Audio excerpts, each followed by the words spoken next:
Siguen en orden de importancia los bosques templados, que han subido un poco su porcentaje a un 16%. Estos bosques templados son caducifolios latifoliados y se encuentran al este de América del Norte, el oeste de Europa, el este de Asia y Patagonia. Ahora, ¿qué quiere decir caducifolio? Como lo dije anteriormente, que se caen las hojas, y latifoliados, que son de hojas anchas.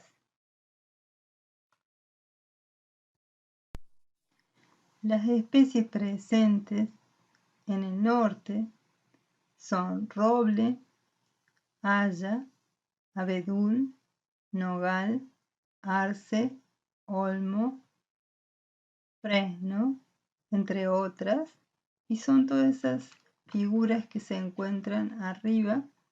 Vemos que todas son hojas anchas.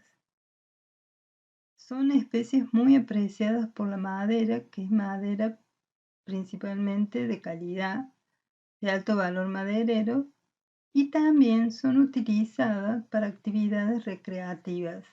¿Quién no quisiera realizar un paseo por ese hermoso bosque?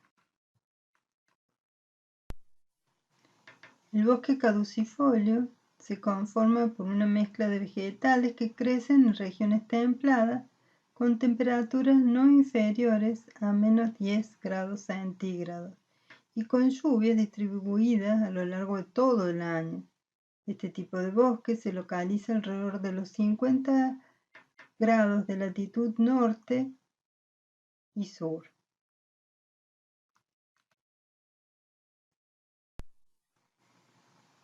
En zonas intermedias se pueden encontrar bosques mixtos que se caracterizan por la presencia de coníferas y latifoliadas. Son como ecotonos que se encuentran entre las formaciones propias de las coníferas y de las especies caducifolias. Por último, tenemos los bosques subtropicales. También subió un poquito su porcentaje y se encuentran en zonas subtropicales, o sea, por encima de las latitudes correspondientes a las tropicales. El bosque húmedo también se divide en un bosque húmedo subtropical y un bosque seco, como ocurre en los tropicales. En el caso del bosque húmedo subtropical tenemos en Asia Oriental con árboles caducifolios como las laurifolias, las magnolias, los castaños, los robles, cerezos, té y liana. Y en América del Norte con hayas, coníferas, robles, arces, tilos, castaños, fresnos y olmos. ¿Por qué hablo de esta manera en plural? Porque para cada una de estas grupos, laurifolias, cuando digo laurifolia no es una sola especie de laurel, son varias. Cuando digo castaños, también no es el mismo castaño que tenemos en Europa que el que tenemos en China o el que tenemos en Estados Unidos. Lo mismo ocurre en diversas zonas. Los robles son un montón. No deben quedarse con que se trata de una sola especie. El bosque seco esclerófilo es la vegetación natural de clima mediterráneo, con un invierno suave y húmedo y veranos secos. La especie de árboles típicos tienen hojas perennes y coriáceas y la vegetación varía desde bosques altos a terrenos boscosos dispersos y matorrales. Gran parte han sido talados y el paisaje está dominado por arbustos, mientras que en Australia se observan los bosques de eucaliptus. En Chile, el matorral, que se han transformado en plantaciones forestales. Son especies perennes, no caducifolias.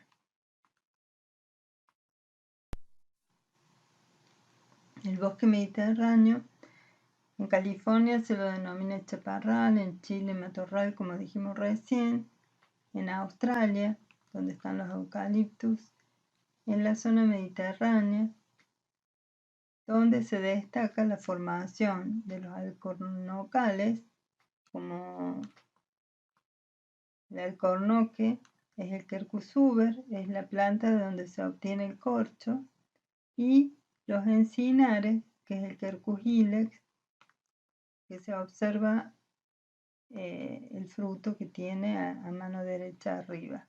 Estas especies son características de la zona mediterránea y no pierden las hojas. Son coriáceas, como dijimos recién, y de ahí viene el nombre de que sean bosques esclerófilos. Otra formación muy interesante porque es considerada una forma de absorción de CO2 son los manglares. Los manglares se forman en la desembocadura de ríos en mar o zonas saladas. Son especies vivíparas. Constantemente, apenas tienen semillas, estas emergen sobre el agua. Es muy rico en biodiversidad, tanto de flora y fauna, y se encuentran en costas tropicales y subtropicales.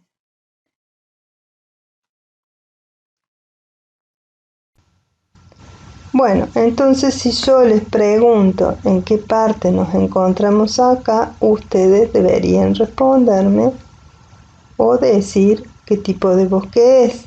No podemos contactarnos, pero traten de hacer un esfuerzo de pensar dónde estamos, qué tipo de bosque habría en esta zona, qué tipo de bosque en esta otra zona, en esta cuenca del Amazonas, en la Patagonia, en la zona norte de Europa y Asia, en la zona de Europa, en la cuenca del Congo, en las islas insulares, etc. Pero ¿cuánto era la superficie de bosque hacia el año 2000?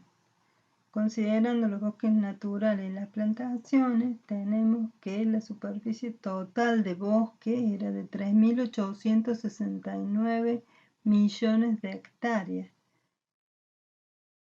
Y parte de eso estaba formado por bosques naturales, que era 3.682 millones de hectáreas, mientras que las plantaciones forestales eran 187 millones de hectáreas. Ahora bien, ¿quiénes contribuían más a esta formación boscosa? Acá figura que el 27% lo constituye Europa, mientras que América del Sur, donde está la cuenca del Amazonas, el 23%. Ahora bien, este valor puede ser un poco engañoso porque en esta valoración se consideró parte de la Federación Rusa en cuanto al porcentaje de bosques. Y la Federación Rusa tiene la taiga o bosque boreal, que en este entonces era un 33% de superficie boscosa a nivel mundial, no solamente Rusia, pero la Federación Rusa tiene mucho porcentaje de bosque.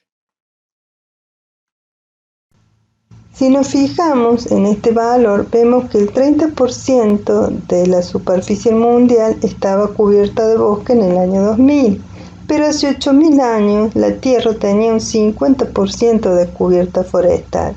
Y si nos fijamos en estos valores, vemos que el 95% es bosque natural y el 5% es plantaciones.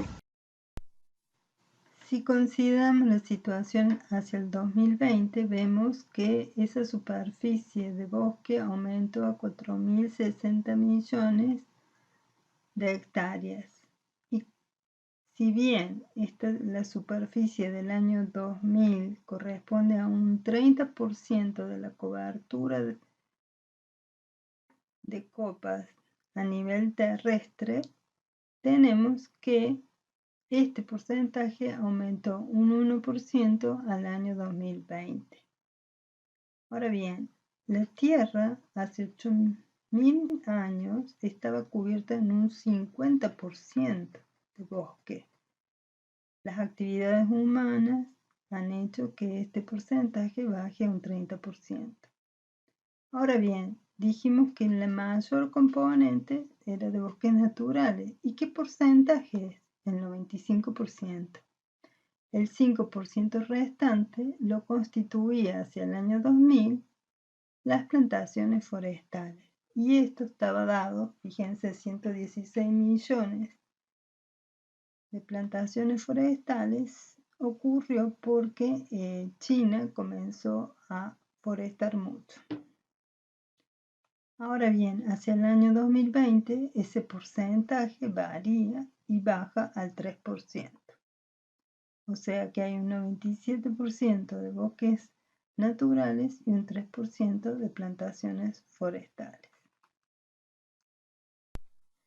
Hacia el año 2000 se consideraba que los países con mayor porcentaje de bosque en el mundo era la Federación Rusa, como ya lo dijimos recién, que les dije un montón, estaba cerca de los 22-23%. Luego continúa Brasil, Canadá, Estados Unidos, China, Australia, República del Congo, donde está la cuenca del Congo, Indonesia, Angola y Perú. El resto de los países se lo consideraba otros. Hoy en día, esa cruz en rojo significa que no están contabilizados individualmente, sino que están dentro de otros. Como veremos, ahora tenemos que el 46% es considerado el resto del mundo en cuanto a la participación de la superficie forestal mundial. Luego, en 5 países se resume la superficie forestal. Así Rusia tiene un poquito menos, 20%, y si nos fijamos que el bosque boreal era bastante importante, Rusia tiene el 20%. Le sigue Brasil con el 12%, un poquito menos de lo que tenía antes, y si pensamos que está la cuenca del Amazonas, de allí surge la importancia de Brasil. Canadá, Estados Unidos permanecen casi parecidos. China, esos serían los 5 países que más contribuyen. Otro índice importante es la superficie forestal per cápita por regiones. Hacia el año 2000 vemos que la que más superficie forestal per cápita tiene es Oceanía, donde la población es más baja y la cantidad de bosques se reparte en menos individuos. Los que más problemas tienen en esa superficie es Asia, América del Sur y Europa y América Central tienen valores que rondan entre el 1 y el 2,5 según región. Esta superficie es equivalente a 0,52 hectáreas por persona. Este cálculo fue hecho hacia el año 2019 por las Naciones Unidas, considerando una población mundial de 7.700 millones de personas, o sea, antes de la pandemia. Y es diferente a la que se obtiene en el año 2000. En relación a la calidad de vida, en 1940 en Argentina se disponía de más de 2 hectáreas de bosque nativo por persona y en la actualidad ese valor es menor a 1 hectárea. Otro índice importante brindado por la Organización Mundial de la Salud es que se debería contar como mínimo con 9 a 15 metros cuadrados de áreas verdes urbanas por habitante, distribuidos equitativamente en relación a la densidad de la población. Ahora bien, La proporción de espacio verde por habitante en la ciudad de Córdoba era escasa, de 8 metros cuadrados por individuo en promedio. Esto es hacia el año 2015, donde hubo una gran caída de árboles viejos por vientos, y donde desde ahí se fijó la necesidad de comenzar a forestar la ciudad y a reemplazar los individuos caídos. De allí que la Facultad de Agronomía firma un convenio con la municipalidad que ya tiene 6 años y donde se aumentó la cantidad de individuos que se han instalado dentro de la ciudad, además de hacer un relevamiento del arbolado urbano. La doctora Díaz señala que es necesario de que haya un árbol cada 3 habitantes. El hecho de que se comenzara a hacer el relevamiento del arbolado humano permitió comenzar a forestar donde faltara árboles en las cazuelas, en donde es obligatorio. Si en casi siempre el frente de una casa tiene 2 cazuelas, y si se realiza 2 árboles por construcción, estaríamos completando lo necesario para 6 personas. Si observamos esta diapositiva que se hizo hacia un estudio que se presentó en la revista Nature en el 2015, puede observarse que Israel posee 2 árboles por persona, España 245, Canadá, que es un país muy forestal, tiene 8.953 árboles por persona, y este es un índice que varía, como ya les dije, en relación a la deforestación y a la cantidad de habitantes que hay por región. Pero esta revista, en donde se presenta la cantidad de ejemplares que hay a nivel mundial, tenemos que espera que dentro de 300 años esa cantidad de árboles llegue a 0, si no se sigue forestando y si hay pérdida neta anual de ejemplares en el orden de 10.000. También depende la cantidad de bosques según factores naturales como el clima, la topografía, las características del suelo, pero lo que más importa es la población, la cantidad de población que hay en cada región. Bueno, si nos fijamos en la cantidad de plantaciones forestales por regiones, vemos que hacia el año 2005 la mayor cantidad de plantas, de porcentaje de los forestales, digamos, de plantaciones hechas por el hombre, se encontraban en Asia, y esto se debía principalmente a China e India, como les conté con anterioridad. Hoy en día, la mayor cantidad de plantaciones forestales se encuentran en América del Sur. En el año 2000 estaban preocupados por la alta tasa de deforestación, que llegaba a 16 millones de hectáreas por año. Entonces se hizo una valoración en el año 2000 de que era 14,6 millones de hectáreas, y bueno, hubo bastantes presiones para que se detuviera. Entonces hubo distintas situaciones. Por ejemplo, cayó el muro de Berlín, la zona oriental de Europa tuvo abandono de las zonas forestales y de la agricultura hacia zonas de ciudades. Entonces crecieron los bosques nativos, o fueron transformándose en bosque. Entonces eso se lo considero como positivo, de manera que esta tasa de menos 14,6 millones de hectáreas pasó a ser una tasa de menos 0,49 millones de hectáreas.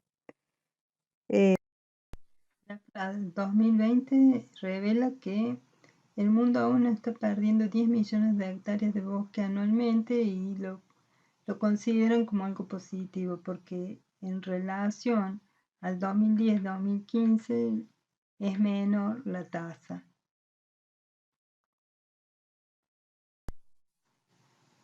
Esta figura muestra cómo desciende lo que está en rojo más del 0,5% anual. Lo que está en verde es lo que más se foresta, las regiones que más forestan, y cuando la tasa de cambio es menor del 0,5 por año es lo que se encuentra en celeste grisáceo.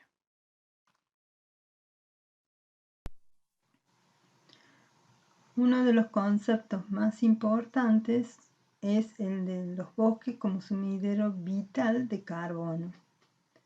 Para ello tenemos que tener en cuenta la ordenación sostenible, como ya lo van a ver en el video, que no tiene nada que ver con ordenación territorial. La ordenación sostenible, que es una redundancia porque la ordenación forestal es sostenible, es un concepto forestal y que escapa a los fines de este curso, pero tienen que hacer diferenciación con respecto a lo que es ordenamiento territorial.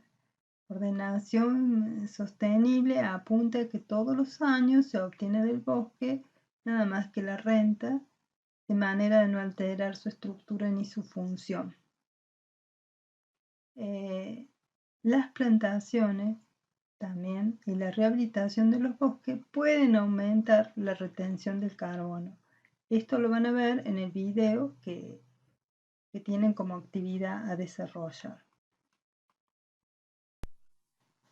En esta diapositiva pueden ver el porcentaje de reserva de carbono en los reservorios de carbono en los bosques hacia el año 2020. Si observamos esta figura, vemos que la importancia de los bosques en la retención de carbono, tanto en la biomasa aérea, que ronda el 44%, como en la materia orgánica del suelo.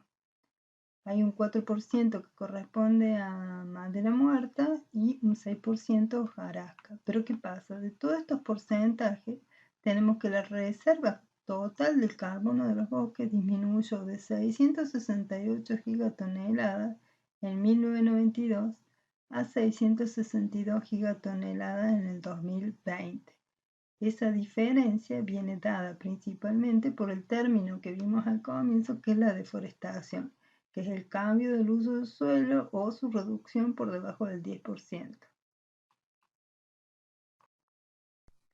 Hacia el año 2000 se aseveraba que los bosques tropicales, incluyendo aquellos del Centro y Sudamérica, África y Asia, se estima que absorben 1,4 gigatoneladas de carbono cada año. ¿Y cómo está distribuido? Bueno, Centro y Sudamérica contribuyen con el 0,6 y después África y Asia contribuyen igualmente con 0,4 cada uno.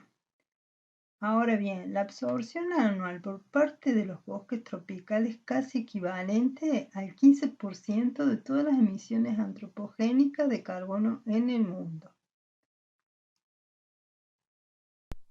Comparto con ustedes un dato muy interesante. En el año abril 2020, la concentración promedio de dióxido de carbono en la atmósfera era de 416,21 partes por millón.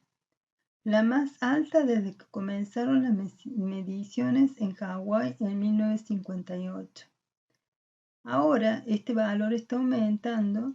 En junio del 23 fueron 420 partes por millón. Y si nos fijamos en los registros de núcleo estudiados de hielo en la Antártida, indican que tales niveles no se han visto en los últimos 800 millones de años. Y si consideramos que el Homo sapiens apareció 300 millones de años antes, y el primer rastro del Homo sapiens sapiens, también llamado humanos anatómicamente modernos, data de 196 millones de años, ningún individuo de nuestra especie ha experimentado los niveles tan altos de dióxido como los que estamos experimentando año a año.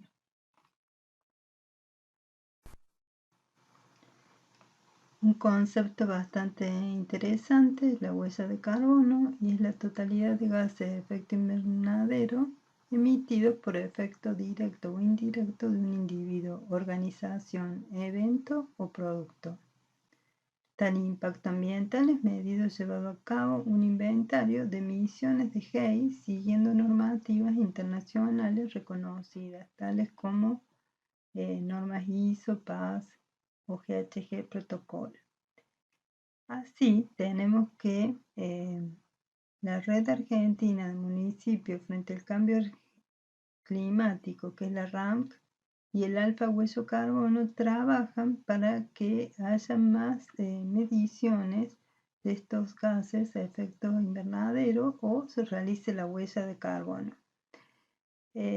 Por ejemplo, hay propaganda de alfa huella de carbono que dice que si mides tu huella de carbono junto al sello alfa, el 20% de lo abonado es reinvertido en un proyecto de triple impacto. Y en esta dirección web que ven al pie abajo, pueden encontrar información al respecto.